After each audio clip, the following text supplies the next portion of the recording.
हरे कृष्णा। ओम ब्रह्म बृहस्पते नमः। बृहस्पति देव को बुद्धि और शिक्षा का कारक माना जाता है। गुरुवार को बृहस्पति देव की पूजा करने से धन, विद्या, मान सम्मान, प्रतिष्ठा और कई अन्य मनोवांछित फल की प्राप्ति होती है। धार्मिक ग्रंथों के अनुसार गुरुवार को भगवान बृहस्पति और भगवान विष्णु की पूजा का विधान है। गुरुवार के दिन व्रत और कथा सुनने से घर परिवार में सुख समृद्धि बनी रहती है। बृहस्पतिवार के दिन सूर्योदय से पहले ही उठें, नित्य कर्म से निर्वृत्त होकर पीले रंग के वस्त्र पहनें। इसके बाद पूरे घर में गंगा जल छिड़कें। पूजा घर में श्री हरि विष्णु की मूर्ति या चित्र स्थापित करें। फिर पीले रंग के गंध पुष्प और अक्षत चढ़ाएं। चना, गुड़ और मुनक्का चढ़ाकर विधि विधान से पूजन शुरू करें। व्रत की कथा पढ़ें। कथा पढ़ने के बाद केले के पेड़ में जल चढ़ाएं। प्राचीन समय की बात है। भारतवर्ष में एक राजा राज्य करता था। वह बड़ा प्रतापी और दानी था। वह नित्य गरीबों और ब्राह्मणों की सेवा सहायता करता था। वह प्रतिदिन मंदिर में भगवान के दर्शन करने जाता था, लेकिन यह बात उसकी रानी को अच्छी नहीं लगती थी। वह न पूजन करती थी और न ही दान करने में उसका मन लगता था। एक दिन राजा शिकार करने वन को गए हुए थे, तो रानी और दासी महल में अकेली थी। उसी समय बृहस्पति देव साधु के वेश में राजा के महल में भिक्षा के लिए गए और भिक्षा मांगी, तो रानी ने भिक्षा देने से मना कर दिया। रानी ने कहा कि हे साधु महाराज, मैं तो दान पुण्य से तंग आ गई हूँ। इस कार्य के लिए मेरे पति देव ही बहुत हैं। अब आप ऐसी कृपा करें कि सारा धन नष्ट हो जाए तथा मैं आराम से रह सकूं। साधु ने कहा, देवी, तुम तो बड़ी अजीब हो। धन और संतान से कौन दुखी होता है? इसकी तो सभी कामना करते हैं। पापी भी पुत्र और धन की इच्छा करते हैं। अगर तुम्हारे पास अधिक धन है तो भूखे मनुष्यों को भोजन कराओ, प्याऊ लगवाओ, ब्राह्मणों को दान दो, कुआं, तालाब, बावड़ी, बाग बगीचे आदि का निर्माण कराओ, मंदिर, पाठशाला, धर्मशाला बनवाकर दान दो, निर्धनों की कुंवारी कन्याओं का विवाह कराओ, साथ ही यज्ञ आदि कर्म करो। अपने धन को शुभ कार्यों में खर्च करो। ऐसा करने से तुम्हारा नाम परलोक में सार्थक होगा एवं स्वर्ग की प्राप्ति होगी। लेकिन रानी पर उपदेश का कोई प्रभाव नहीं पड़ा। वह बोली, महाराज, मुझे ऐसे धन की आवश्यकता नहीं जिसको मैं अन्य लोगों को दान दूं, जिसको रखने और संभालने में मेरा सारा समय नष्ट हो जाए। अब आप ऐसी कृपा करें कि सारा धन नष्ट हो जाए तथा मैं आराम से रह सकूं। साधु ने उत्तर दिया, यदि तुम्हारी ऐसी इच्छा है तो जैसा मैं तुम्हें बताता हूँ तुम वैसा ही करना। बृहस्पतिवार को घर को गोबर से लीपना, अपने केशों को पीली मिट्टी से धोना।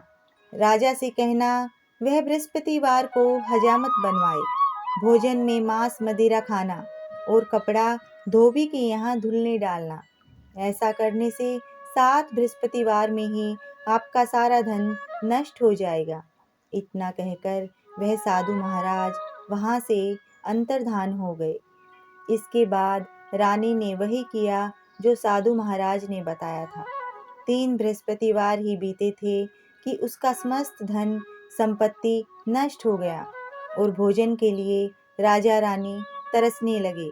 तब एक दिन राजा ने रानी से कहा कि तुम यहाँ पर रहो, मैं दूसरे देश में चाकरी के लिए चला जाऊं, क्योंकि यहाँ पर मुझे सभी मनुष्य जानते हैं, इसीलिए कोई कार्य नहीं कर सकता। देश चोरी परदेश भीख बराबर है। ऐसा कहकर राजा परदेश चला गया। वहाँ जंगल को जाता, लकड़ी काट कर लाता और शहर में बेचता। इस तरह जीवन व्यतीत करने लगा। इधर राजा के बिना रानी और दासी दुखी रहने लगी। किसी दिन भोजन मिलता और किसी दिन जल पीकर ही रह जाती। एक समय जब रानी और दासियों को 7 दिन बिना भोजन के रहना पड़ा, तो रानी ने अपनी दासी से कहा, हे दासी, पास ही के नगर में मेरी बहन रहती है। वह बड़ी धनवान है। तू उसके पास जा आ और 5 सेर भेजर मांग के ले आ, ताकि कुछ समय के लिए थोड़ा गुजर बसर हो जाए। दासी रानी की बहन के पास गई। उस दिन बृहस्पतिवार था। रानी की बहन उस समय बृहस्पतिवार की कथा सुन रही थी। दासी ने रानी की बहन को अपनी रानी का संदेश दिया, लेकिन रानी की बहन ने कोई उत्तर नहीं दिया। जब दासी को रानी की बहन से कोई उत्तर नहीं मिला, तो वह बहुत दुखी हो गई। उसे क्रोध भी आया। दासी ने वापस आकर रानी को सारी बात बता दी। यह सुनकर रानी ने कहा कि हे दासी, इसमें उसका कोई दोष नहीं है। जब बुरे दिन आते हैं तब कोई सहारा नहीं देता।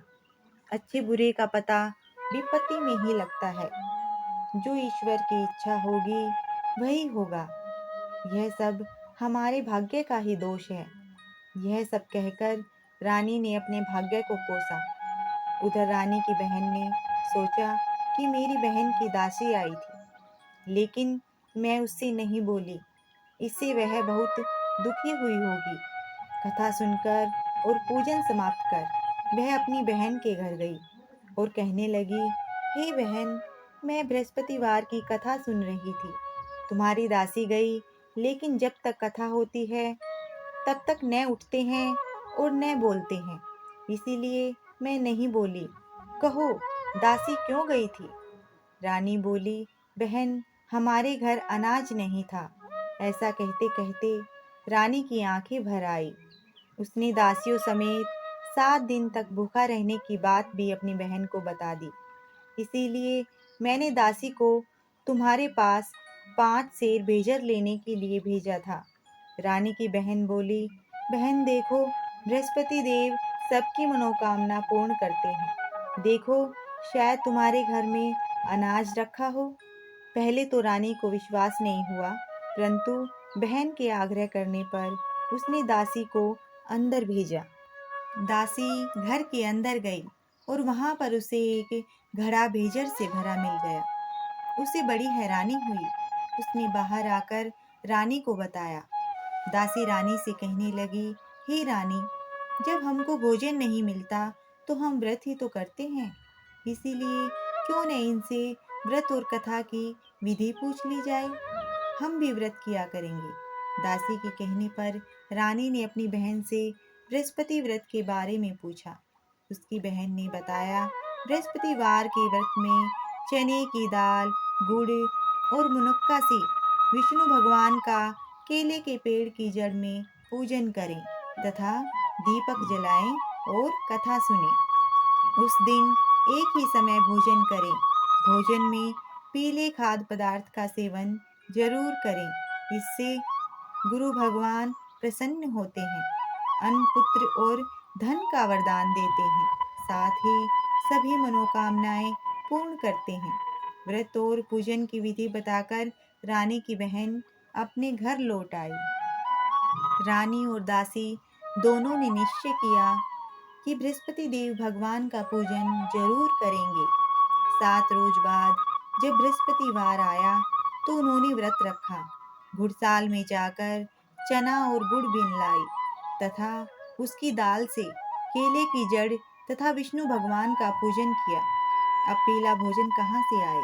दोनों बड़ी दुखी हुई, परंतु उन्होंने व्रत किया था, इसलिए बृहस्पति देव भगवान प्रसन्न थे। एक साधारण व्यक्ति के रूप में वे 2 थालों में पीला भोजन लेकर आए और दासी को देकर बोले, हे दासी, यह भोजन तुम्हारे और तुम्हारी रानी के लिए है। इसे तुम दोनों ग्रहण करना। दासी भोजन पाकर बहुत प्रसन्न हुई। उसने रानी से कहा, चलो रानी जी, भोजन कर लो। परंतु रानी को भोजन आने के बारे में कुछ भी नहीं पता था। इसीलिए उसने कहा कि जा तू ही भोजन कर, क्योंकि तू व्यर्थ में ही हमारी हंसी उड़ाती है। तब दासी ने कहा, एक व्यक्ति भोजन दे गया, तब रानी ने कहा, वह व्यक्ति तेरे लिए ही भोजन दे गया है, तू ही भोजन कर। तब दासी ने कहा, वह व्यक्ति हम दोनों के लिए 2 थालों में सुंदर पीला भोजन दे गया है, इसीलिए मैं और आप दोनों ही साथ साथ भोजन करेंगे। यह सुनकर रानी बहुत प्रसन्न हुई और दोनों ने गुरु भगवान को नमस्कार कर भोजन किया। उसके बाद से वे प्रत्येक बृहस्पतिवार को गुरु भगवान का व्रत और पूजन करने लगी। बृहस्पति भगवान की कृपा से उनके पास धन हो गया, लेकिन रानी फिर पहले की तरह आलस्य करने लगी। तब दासी बोली, देखो रानी, तुम पहले भी इसी प्रकार आलस्य करती थी। तुम्हें धन के रखने में कष्ट होता था, इस कारण सभी धन नष्ट हो गया। अब गुरु भगवान की कृपा से धन मिला है, तो फिर तुम्हें आलस्य होता है। बड़ी मुसीबतों के बाद हमने यह धन पाया है, इसीलिए हमें दान पुण्य करना चाहिए। अब तुम भूखे मनुष्यों को भोजन कराओ, प्याऊ लगवाओ, ब्राह्मणों को दान दो, कुआं, तालाब, बावड़ी और बाग बगीचे आदि का निर्माण कराओ, मंदिर, पाठशाला और धर्मशाला बनवाकर दान दो, निर्धनों की कुंवारी कन्याओं का विवाह कराओ, साथ ही यज्ञ आदि कर्म करो। अपने धन को शुभ कार्यों में खर्च करो, जिससे तुम्हारे कुल का यश बढ़े और स्वर्ग को प्राप्त हो और पितर प्रसन्न रहो। दासी की बात मानकर रानी शुभ कर्म करने लगी। उसका यश फैलने लगा। एक दिन रानी और दासी आपस में विचार करने लगी कि न जाने राजा किस दशा में होंगे। उनकी कोई खोज खबर भी नहीं है। उन्होंने श्रद्धा पूर्वक बृहस्पति भगवान से प्रार्थना की कि राजा जहाँ कहीं भी हो, शीघ्र वापस आ जाए। उसी रात्रि को बृहस्पति देव ने राजा को स्वप्न में कहा कि हे राजा, उठ, तेरी रानी तुझको याद करती है, अपने देश को लौट जा। राजा प्रातःकाल उठा और जंगल से लकड़ी काटने के लिए जंगल की ओर चल पड़ा। जंगल से गुजरते हुए विचार करने लगा कि रानी की गलती से उसे कितने दुख भोगने पड़ रहे हैं। उसे राजपाट छोड़कर जंगल में आकर रहना पड़ रहा है। जंगल से लकड़ी काटकर शहर में बेचकर गुजारा करना पड़ रहा है और अपनी दशा को याद करके व्याकुल होने लगा। उसी समय राजा के पास बृहस्पति देव साधु के वेश में आकर बोले, हे लक्कड़हारे, तुम इस सुनसान जंगल में किस चिंता में बैठे हो, मुझे बतलाओ। यह सुन राजा के नेत्रों में जल भर आया। साधु की वंदना कर राजा ने अपनी संपूर्ण कहानी सुना दी। महात्मा दयालु होते हैं। वे राजा से बोले, हे राजा, तुम्हारी पत्नी ने बृहस्पति देव के प्रति अपराध किया है, जिसके कारण तुम्हारी यह दशा हुई है। अब तुम चिंता मत करो, भगवान तुम्हें पहले से अधिक धन देंगे। देखो, तुम्हारी पत्नी ने बृहस्पतिवार का व्रत शुरू कर दिया है। अब तुम भी बृहस्पतिवार के व्रत में चने की दाल, गुड़ और मुनक्का से विष्णु भगवान का केले के वृक्ष की जड़ में पूजन करो तथा दीपक जलाकर कथा सुनो। उस दिन एक ही समय भोजन करना, लेकिन भोजन में पीले खाद्य पदार्थ का सेवन जरूर करना। भगवान तुम्हारी सब कामनाओं को पूर्ण करेंगे। साधु की बात सुनकर राजा बोला, हे प्रभु, लकड़ी बेचकर तो इतना पैसा भी नहीं बचता जिससे भोजन के उपरांत कुछ बचा सकूं। मैंने रात्रि में अपनी रानी को व्याकुल देखा है। मेरे पास कोई साधन नहीं है जिससे उसका समाचार जान सकूं।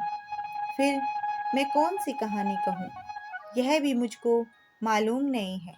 साधु ने कहा, हे राजा, मन में बृहस्पति भगवान के पूजन व्रत का निश्चय करो।